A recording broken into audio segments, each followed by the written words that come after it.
HR news YouTube channel जो आपको रखे हर खबर से अपडेट। आप देख रहे हैं HR न्यूज। मैं मोहनलाल आपको दिन भर की तमाम खबरों से अपडेट कर देते हैं। साथ ही में आपको कोरोना का भी अपडेट देते हैं। सबसे पहले हम बात कर लेते हैं कोरोना को लेकर के रेवाड़ी के अंदर लगातार जिस तरीके से कोरोना केसों की संख्या बढ़ती जा रही है, उसी प्रकार अब कोरोना से मरने वालों की संख्या में भी इजाफा होता जा रहा है।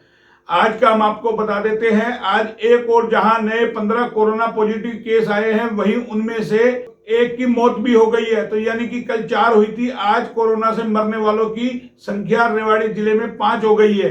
तो यानी कि अब कोरोना से मरने वालों का सिलसिला भी लगातार बढ़ता जा रहा है। जैसा हमने आपको कल भी बताया था कि एक और जहां कोरोना पॉजिटिव केस लगातार आ रहे हैं, वहीं मरने वालों का सिलसिला बढ़ता जा रहा है। तो जाहिर है ये कहीं ना कहीं चिंता का विषय है शासन प्रशासन के लिए। आपको साथ में ये भी हम बता देते हैं कि अभी भी रेवाड़ी के अंदर की 146 एक्टिव कोरोना पॉजिटिव केस है, जो अभी भी एक्टिव है 146। तो ये कहीं ना कहीं बड़ी चिंता का विषय है। और 215 की जो रिपोर्ट ली हुई है लोगों की, उनकी अभी जांच रिपोर्ट अभी आना बाकी है। 928 लोगों को क्वारंटाइन किया हुआ है। तो यानी कि ये हमने कोरोना का अपडेट आपको दे दिया।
अब आपको और खबरों से अपडेट दे देते हैं कि आज रेवाड़ी के अंदर, यानी कि आपको हमने पहले बताया था, पूर्व मंत्री कैप्टन अजय सिंह यादव की माताजी का निधन हुआ था। तो आज उनका दिन थे। तो आज यहाँ जो सांत्वना श्रद्धांजलि देने वालों का तांता लगा रहा, उसके अंदर कांग्रेस के राष्ट्रीय प्रवक्ता रणदीप सिंह सुरजेवाला यहाँ पहुंचे। उनके साथ और भी कई नेता थे जो वह पहुंचे। साथ ही में हरियाणा प्रदेश के डिप्टी सीएम दुष्यंत चौटाला वो भी वहां पहुंचे और श्रीमती शांति देवी को श्रद्धा सुमन अर्पित किए और अपनी श्रद्धांजलि उन्होंने दी।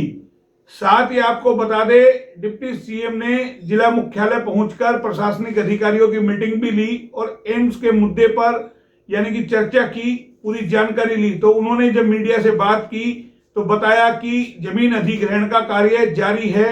लगातार जो किसान ई पोर्टल पे अपना रजिस्ट्रेशन कर रहे हैं जमीन देने के लिए। तो ये भी एक अच्छी खबर हम आपको रेवाड़ी से दे रहे हैं कि कहीं ना कहीं एम्स का रास्ता जिस तरीके से शासन प्रशासन प्रयास कर रहा है, तो जाहिर है आने वाले दिनों में ये अच्छी खबर हो सकती है कि एम्स का जो मुद्दा कहीं ना कहीं सिरे चढ़ जाए। वो अभी फिलहाल अभी जमीन अधिग्रहण को लेकर के बाकी आगे क्या स्थिति होती है वो भी देखने वाली बात होगी। कोविड का अनलॉक 1 समाप्ति की ओर है। आगे और रियायतें भी केंद्र की ओर से आएगी, प्रदेश की ओर से आएगी। आज तमाम अधिकारियों से यही चर्चा करी कि पिछले 3 महीनों में किस प्रकार से सामान्य तौर पर जिंदगी को लाया गया, आगे किस प्रकार से और जो चेंजेस लाने हैं और ख़ास तौर पर डेवलपमेंट वर्क्स को दोबारा गति देनी है, उसके ऊपर अपनी अपनी रिपोर्ट्स वो दे। और खुशी की बात है कि हमारे रेवाड़ी के 2 बड़े इंडस्ट्रियल एरिया है, बावल और धारुएड़ा, उसके अंदर लगभग 90+% इंडस्ट्रीज वापस चल पड़ी है। और मैं ये मानता हूँ कि कहीं ना कहीं आम जिंदगी को सामान्य ट्रैक पे लाने की जो हमारी कदम थे वो कामयाब हुए।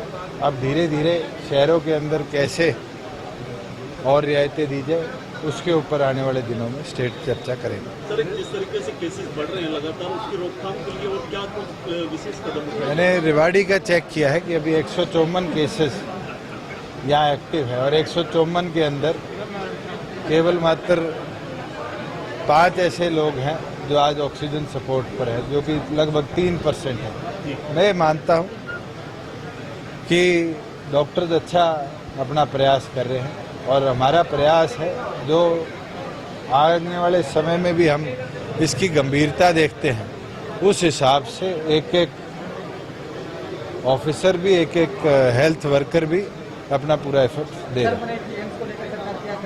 उसके ऊपर चर्चा हुई। 30 तारीख तक वेब पोर्टल ई दिशा का ई भूमि का हमने खोला हुआ है और उसके ऊपर लगभग 170 प्लस एकड़ को अपलोड कर दिया गया है। 250 एकड़ की डिमांड है। जैसे ही लोग उस डिमांड को फुलफिल करते हैं, उस रिपोर्ट को कंसोलिडेट कर केंद्र सरकार को हम भेजेंगे कि अब उस प्रोजेक्ट को शुरू करें।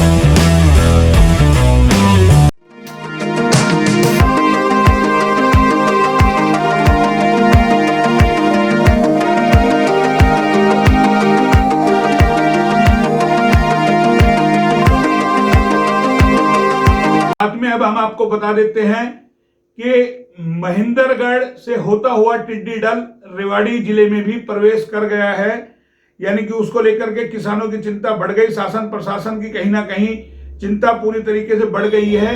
आपको बता दें कि टिड्डी दल लगातार किसानों को परेशान किए हुए है। देश के अलग अलग हिस्सों में होता हुआ अब यानी कि अहीरवाल दक्षिण हरियाणा में पहुंच गया है, नारनौल में पहुंच चुका है। महेंद्रगढ़ जिले के अंदर प्रवेश पूरी तरीके से हमने आपको बताया और अब रेवाड़ी जिले के खोल खंड के गांव मंदोला, बुड़ोली आदि में टिड्डी दल पहुंच गया है। तमाम अधिकारी वहां मौके पर पहुंचे हैं और किस तरीके से इस टिड्डी दल से निपटा जाए उसकी तैयारी में वो लगे हुए किस तरीके से, तो कहीं ना कहीं ये भी एक परेशानी रेवाड़ी जिले के लिए लगातार है। आपको बता दें 2020 किस तरीके से लोगों को तिल तिल करके डरा रहा है। एक के बाद एक जो आपदाएं आ रही है, घटना आ रही है, कभी तूफान आता है, कभी मूसलाधार बारिश आती है, कभी टिड्डी दल, कभी कोरोना का, तो यानी कि ये संकट इस वक्त दुनिया पर छाया हुआ है। दुनिया भर के लोग कहीं ना कहीं डरे और सहमे हुए हैं 2020 को लेकर के कि किस तरीके से ये क्या अपना भयावह रूप दिखाएगा, क्या कुछ अनहोनी। आपको बता दे कल जिस तरीके से यूपी और बिहार में बिजली गिरी, वहां कितने सारे लोगों की मौत हो गई। आज आपको बता दें रोहतक में भूकंप आया, उसने भी कहीं ना कहीं डराया। लगातार भूकंप आ रहा है, चंद्र ग्रहण लग रहा है, सूर्य ग्रहण लग रहा है, तो यानी कि इन सब चीजों से कहीं ना कहीं एक पूरी तरीके से देश के लोग चिंतित हैं। साथ ही में आपको बता दें जो काम धंधा और बेरोजगारी कोरोना की वजह से जो फैली है, लोगों की नौकरियां चली गई है, उसको लेकर के भी लोग बेहद परेशान हैं। फैक्ट्रियों से लोगों को निकाला जा रहा है, बाजार में काम धंधा 10 पैसे का है नहीं, दुकानदार परेशान हैं, किसान परेशान हैं, इंडस्ट्रीज पूरी तरीके से परेशान है और बेरोजगारी का आलम अपने सर चढ़ा हुआ है। साथ ही में आपको बता दें डीजल और पेट्रोल के बढ़ते दाम, वो उसने भी कहीं ना कहीं लोगों को परेशानी में डाला हुआ है कि बेहताशा जो बढ़ोतरी डीजल पेट्रोल में हो रही है वो कहीं ना कहीं बेहद डरावनी है कि किस तरीके से डीजल और पेट्रोल के दाम आसमान छू रहे हैं, वो कहीं ना कहीं लोगों के लिए बड़ी परेशानी है। तो ये बहुत सारी खबरों से हमने आपको अपडेट कराया कि अलग अलग किस तरीके से जब से ये जो चीजें हैं कोरोना को लेकर के, लॉकडाउन हुआ, फिर कई सारी चीजें निकल के आई, लॉकडाउन खुला और अब ये अर्थव्यवस्था जिस तरीके से लोगों की जेबों में पैसा नहीं है, लोग परेशान हैं, अर्थव्यवस्था से तमाम लोगों का बुरा हाल है, वो कहीं ना कहीं बड़ा चिंता का विषय है। फिलहाल इतना ही, फिर किसी नए मुद्दे के साथ हाजिर होते हैं, तब तक के लिए नमस्कार।